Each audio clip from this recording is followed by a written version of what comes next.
A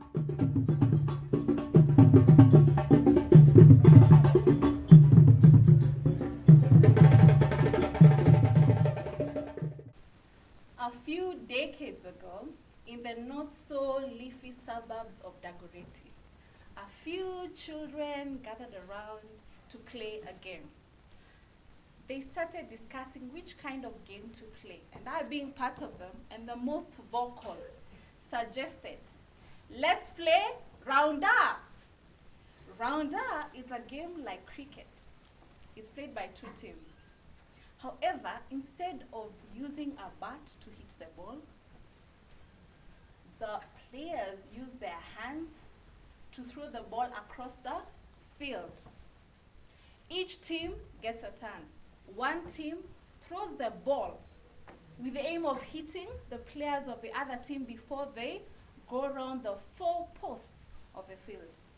As you can imagine, this game requires calculated moves, speed, and flexibility. After proposing the idea, and we were excited and started choosing our team members, one boy called Mark looked at me, pointed, and said, "Wewe hawezi cheza na sisi, wewe ni mkubwa sana." That's Swahili for, "You can't play with us because you're too big." Immediately he said that, I felt this warm rush across my face and this fury rising up within me. I responded loudly, lucidly, and confidently, "Naweza!" That's Swahili for, "I can." And I proceeded to play the game and led my team to victory all the rounds. Mark probably believed that children are supposed to be a certain size for them to play the game well. And because I was bigger than most of them, I didn't make the cut. I want you to think far back to the earliest memory when someone told you that you can't do something. How did it feel? Awful? Defeated? Angry? Frustrated? We were created to live in the realm of I can, a realm of endless possibilities where we achieve to our highest potential. Over the last several years, working as a transformational coach with both the young people and adults, I have come to realize that having an I can attitude improves one's performance and results in them having a more fulfilled life. I would like to share with you a couple of key things that will propel you to be an I can person. First, you have to believe that you can. Have you ever wondered where your beliefs originate from? The beliefs you have about whether you can and cannot do something have been gradually formed by a consistent way of thinking. It all starts in the mind. You see, when you process thoughts, you create a mindset. This mindset is a lens through which you view life and you live your life. Your state of mind affects how you behave.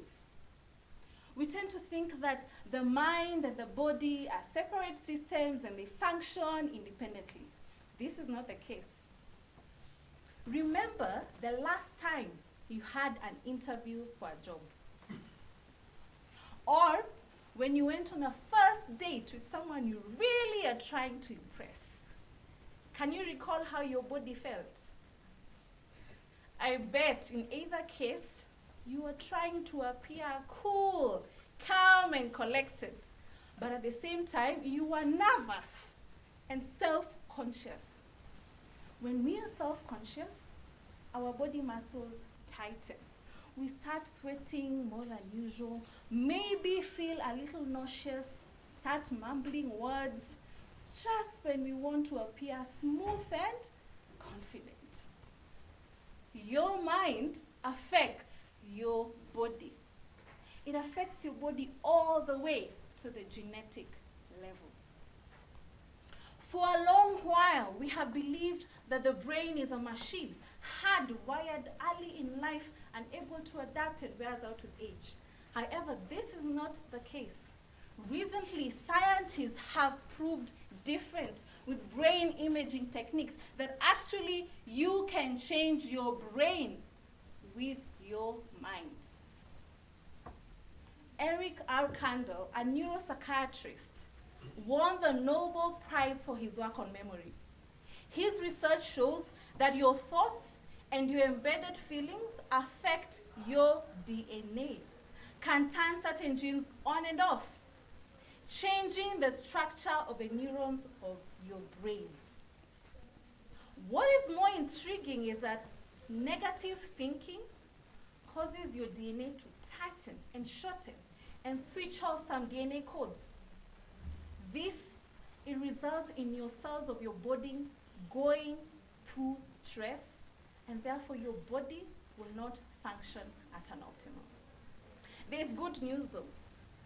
The good news is every cell in your body is replaced about every 2 months. Therefore, you can reprogram the cells of your bodies to be more functional by adopting positive thinking practices.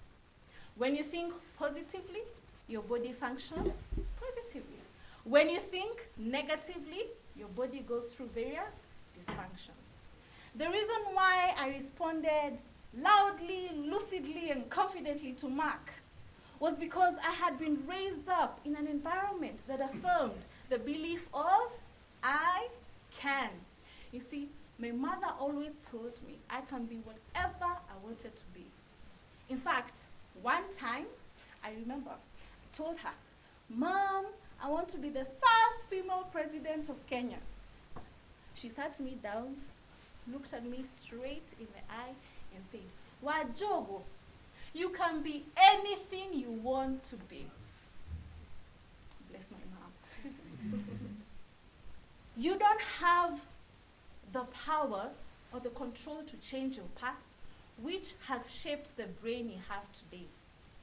However, you have the power in this moment and going forward to choose your thoughts and therefore reprogram your mind, which will also enhance your performance. Secondly, pursue your life purpose. What on earth are you wired for? God has wired you for something. You need to discover it and pursue it. I can people are purposeful people, driven passionately by a cause that is bigger than them. So many people are living purposeless lives, settling for a life less than they are capable of living. A life mapped out by their parents and the society. Go to school, get a job, maybe marry, buy a plot of land, live happily ever after. Don't get me wrong, those are not bad things to acquire. However, there's so much more to live for.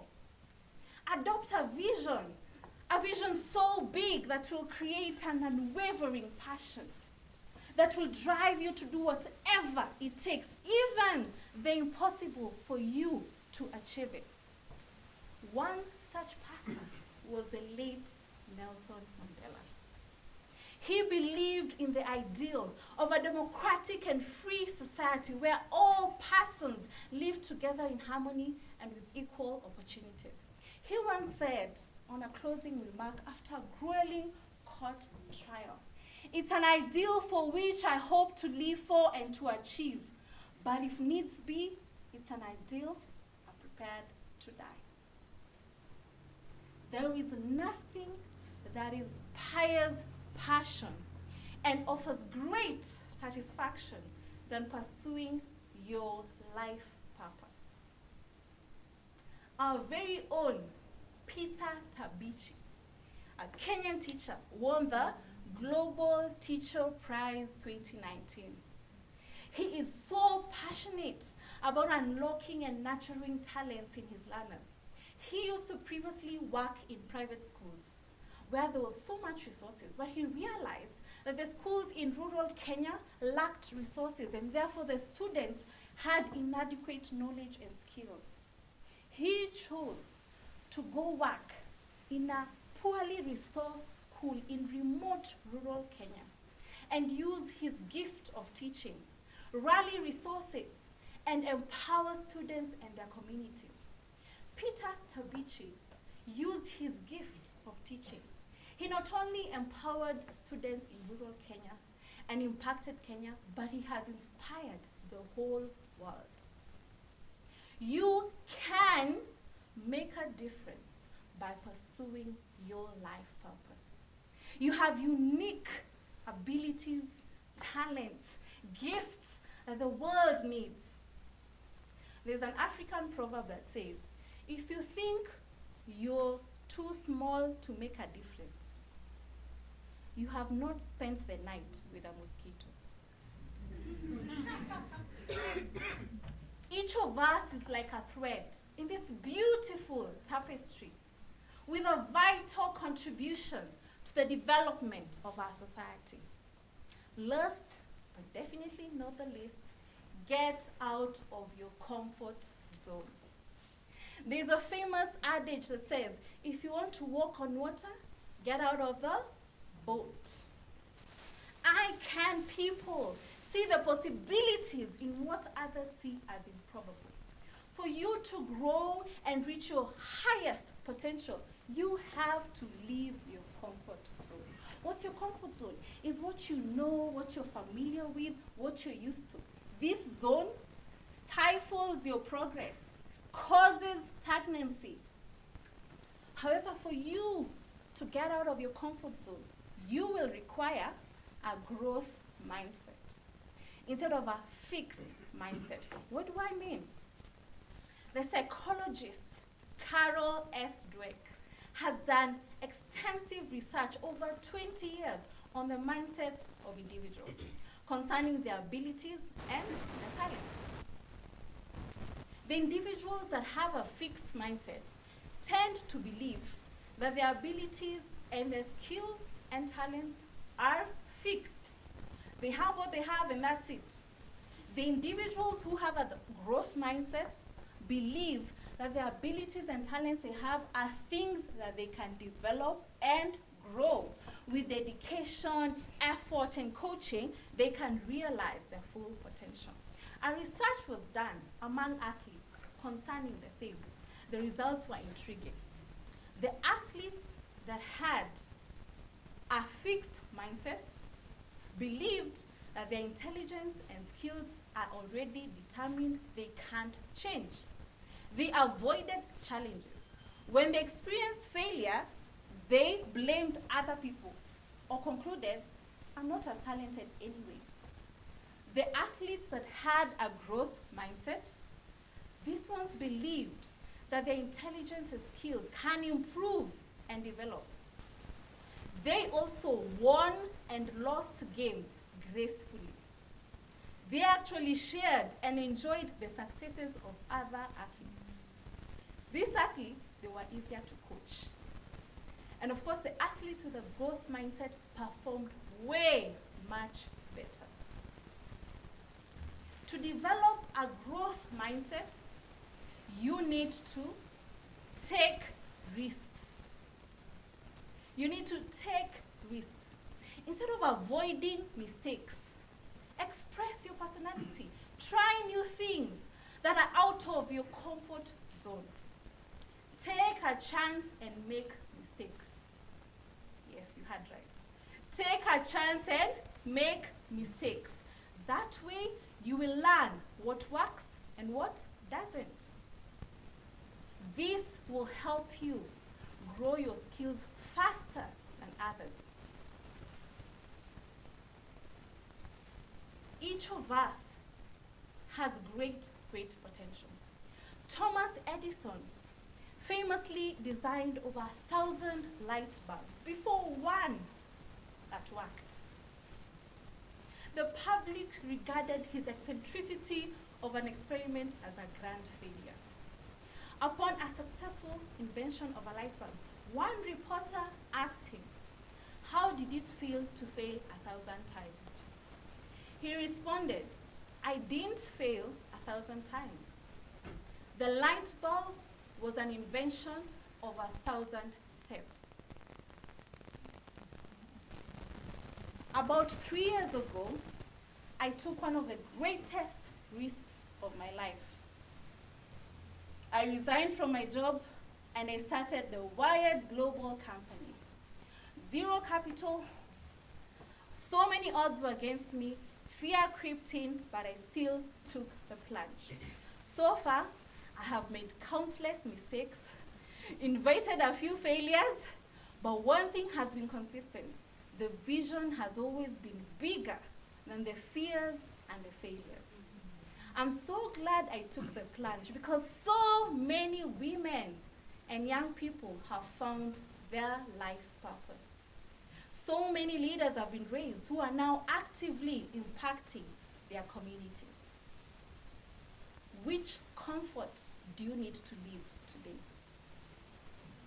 Each of us has great potential waiting to be utilized.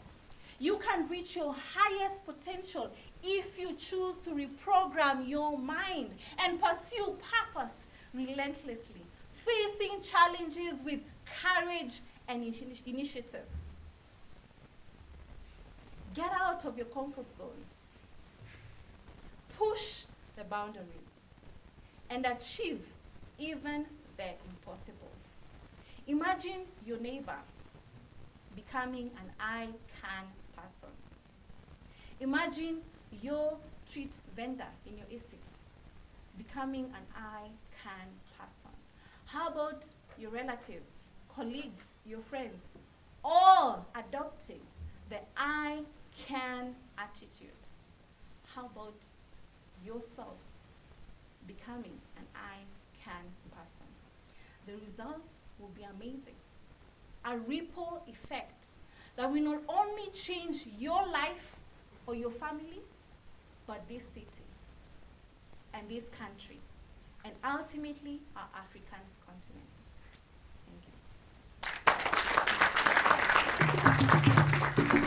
Thank you.